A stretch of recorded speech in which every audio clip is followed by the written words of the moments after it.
Hello everyone, welcome to VLSI Gold Chips. Let's continue Verilog interview questions. What is the difference between using backtick if def and generate? The answer is backtick if def and generate, we can use it inside the model as well as outside the model. We can only use it inside the model, works on the Boolean presence or absence of backtick define of the backtick def variable. Use the value of variable using genvar. Can be used inside loops, used only in if else and cannot perform any looping operation.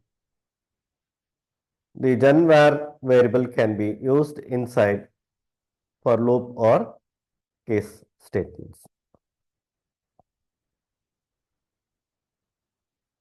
What is retime logic between registers? Retiming is the process of relocating registers across logic gates without affecting the underlying combinatorial logic structure. This process is achieved by borrowing logic from one time frame and lending it to the other while maintaining the design behavior.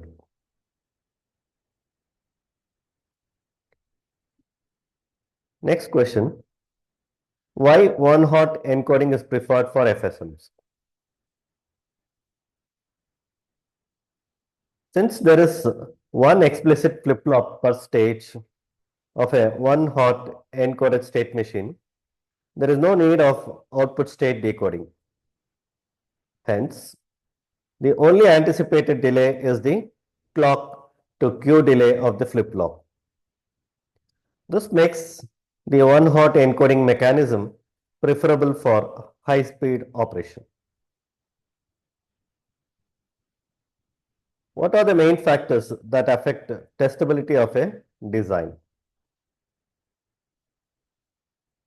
They are reset of a flip-flop driven by the output of another flip-flop, presence of tri-state buses in the design, presence of derived clocks in the design, presence of gated clocks in the design, presence of latches in the design.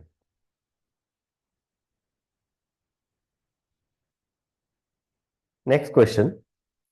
What are the various methods to reduce power during RTL coding? The answer is reduce switching of the data input to the flip-flops.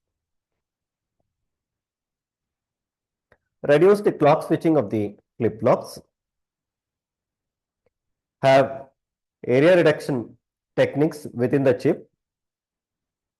Since the number of gates or the flip-flops, the toggle can be reduced.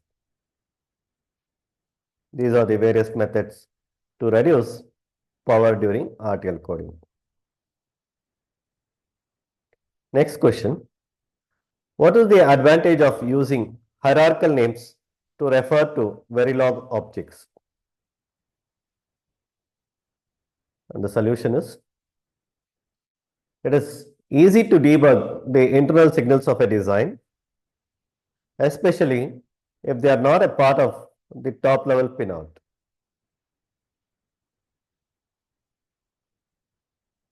Next question. What are the advantages of using hierarchical name to refer to Verilog objects?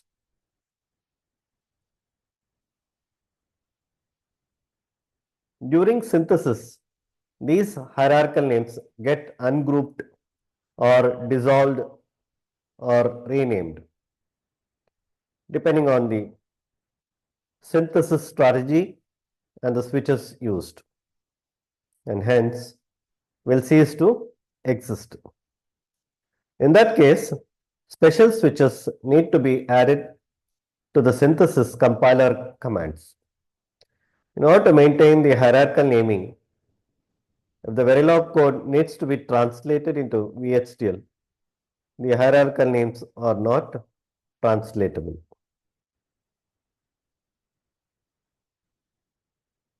Next question. What is the effect of specifying delays in the assignments during synthesis?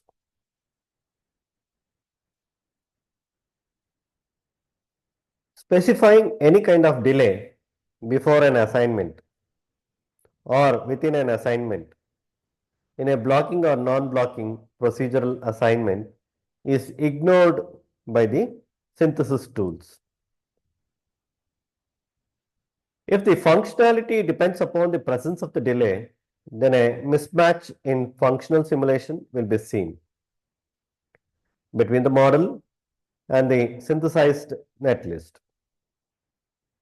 For example, reg1 equals #3 reg2. In this case, #3 will be ignored. Next, #6 reg3 less than equal to reg4.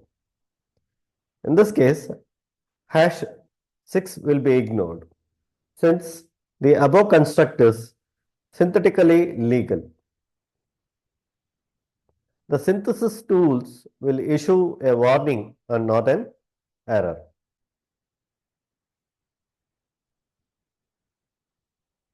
Next question.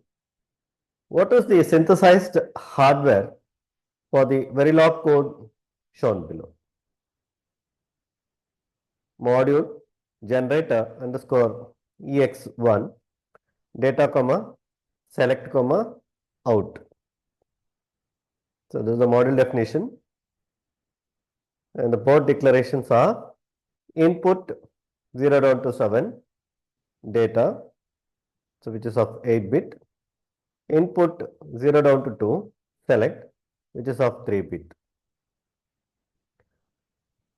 output out, assign out is equal to data select, end module, and the solution is 8:1 mux.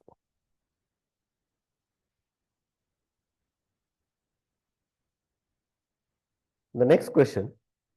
What is the synthesized hardware for Verilog code shown below? Module generate underscore ex2 output comma out comma in comma select, input en, input 0 down to 1 select, output 0 down to 3 out. So assign out is equal to en question mark. So this is the conditional operator, 1 double less than select, so left shift by 1,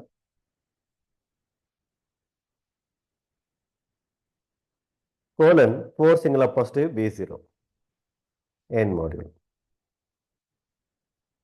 This model's 2:4 decoder.